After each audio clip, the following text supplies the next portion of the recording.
What's up, beautiful cruisers? My name is Pete. Welcome back to the Boat Breaker channel. I don't know if you could tell, but I threw some lotion on my face. I'm peeling on my face. That's a sign of a good time. So today we are going to review the beautiful Carnival Venezia. So thank you again for clicking on this video, and let's get right into it. So guys, it's a lot worse than I thought. I just rewatched the last clip. Definitely don't pause and zoom in, but my face is messed up. Oh my God, I gotta start remembering to apply suntan lotion. So the Venezia originally sailed as Costa Cruises ship before being transferred to Carnival, and you can still feel its Italian roots everywhere on board. From the elegant design to the unique entertainment uniforms, this ship offers a completely different vibe compared to your typical fun ship. But is it worth booking? Let's break it down, starting with the things people love most about this ship, and then, of course, the things that didn't quite hit the mark. And I do want to mention, somebody got married on this ship on the sail away party right in front of us.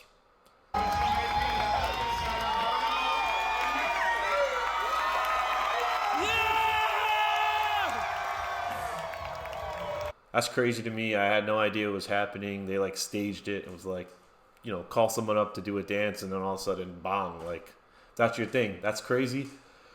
The first thing I absolutely loved about the Venezia is just how different it feels from any other Carnival ship.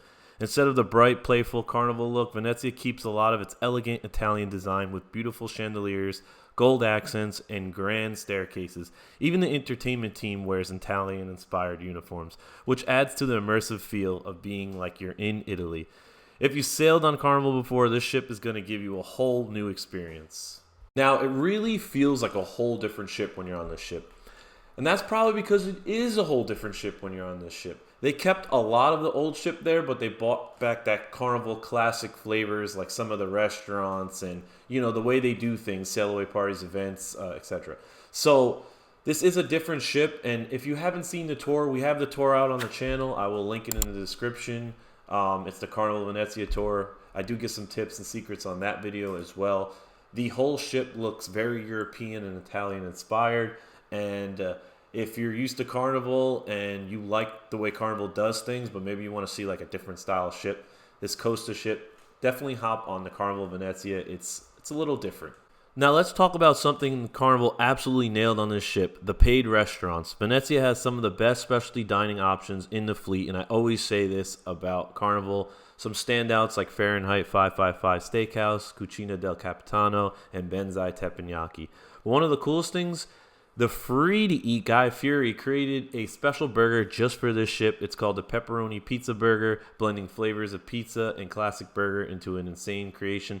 Definitely check it out. Again, this is another unique thing about this ship. They tried to, spice in some uniqueness about the ship. So if you're a foodie, this ship will not disappoint. Now, I know I blab a lot about the steakhouse, Carnival Steakhouse, and that cowboy steak. I blab a lot about it. This one I want to highlight. This time I want to highlight the Bonsai Sushi. I had it several times for lunch. I like sushi though, and the sushi on the Carnival Venezia is very good. I mean, Carnival in general is very good.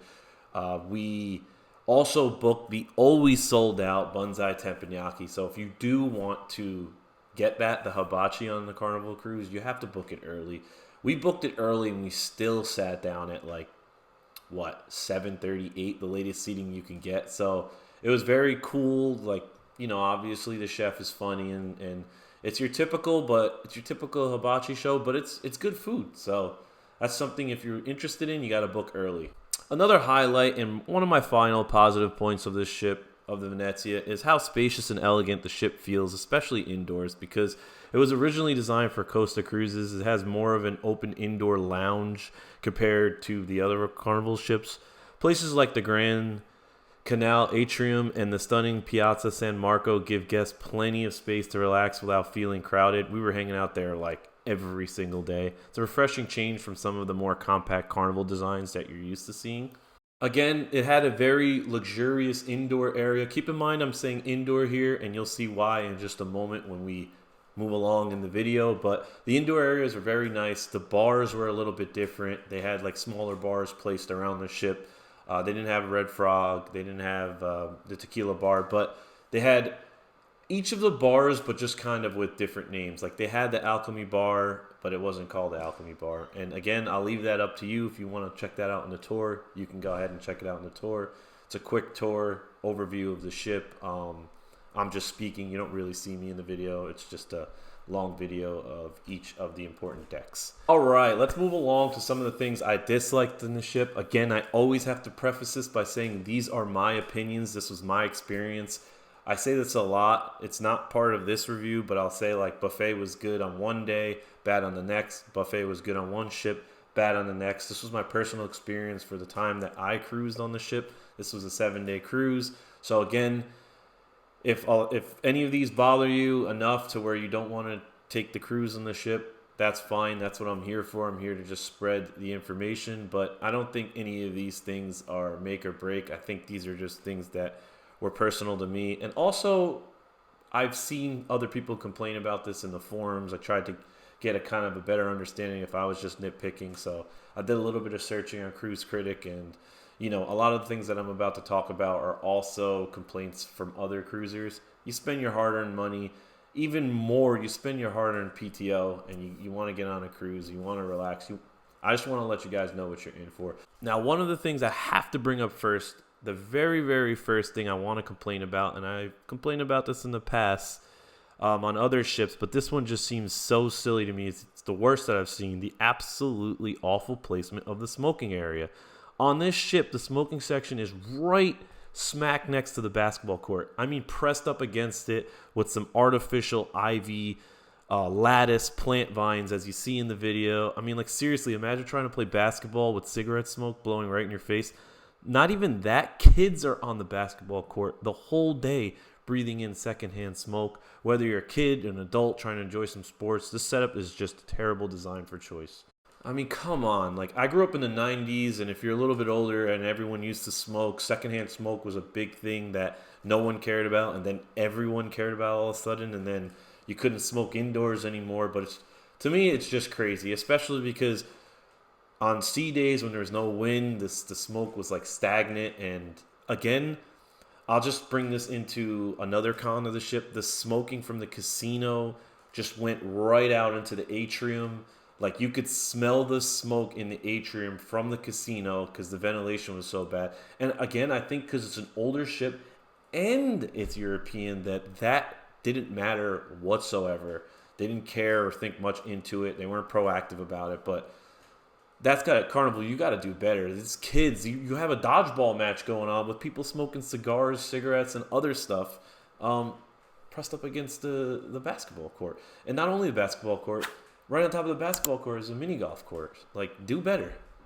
Sorry about that. Anyways, another common complaint, the Lido pool and deck space area are way too small compared to other Carnival ships. Now, this is what I was alluding to before. I said that the interior is very luxurious. The decor is nice. It's very big. There's a lot of seating.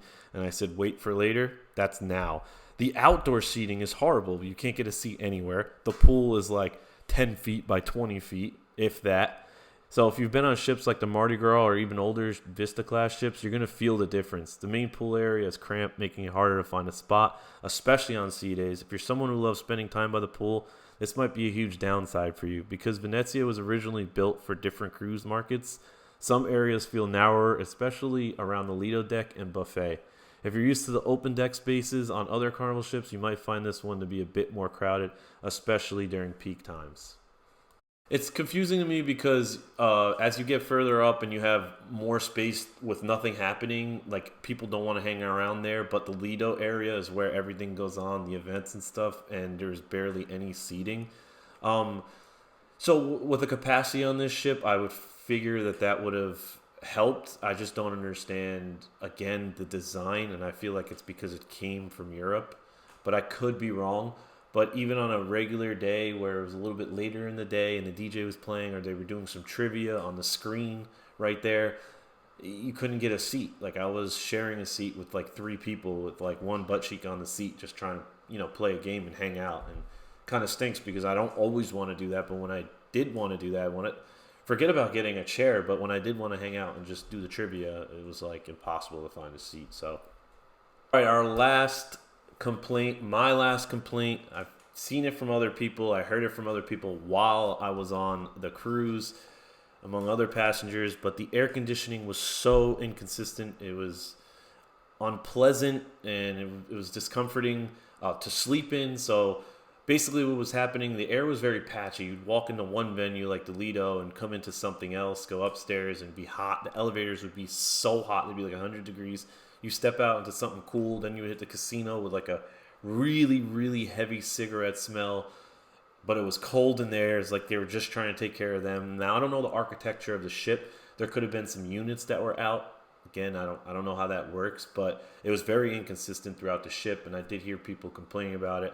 It was very sunny. It was very warm during our cruise. I enjoyed that, but I have to say, like any other person, I want to enjoy my sleep, especially on vacation, especially when I'm coming back into the room at 2:33 in the morning.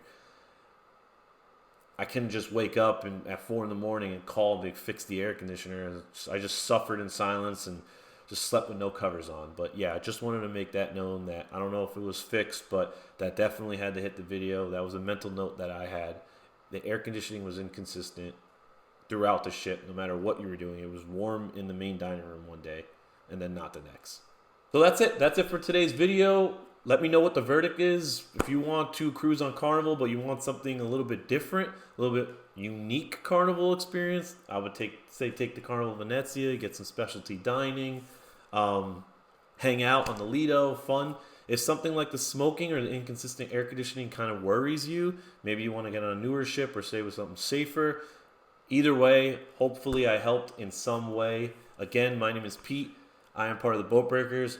The Boat Breakers just hit 10,000 subscribers, so thank you every one of you for subscribing. And if you're not subscribed, definitely subscribe. We are turning up the heat. Take a look at my face. I'm burnt, I'm scabbing, I'm peeling. We're turning up the heat this year. We're gonna do more videos, more lives, and we're gonna add a little twist with some more giveaways. So again, my name is Pete. If you're hanging with me to the end, you know I always like to ask, drop a comment, say you were here to the end, and I'll see you guys in the next video. Thank you so much.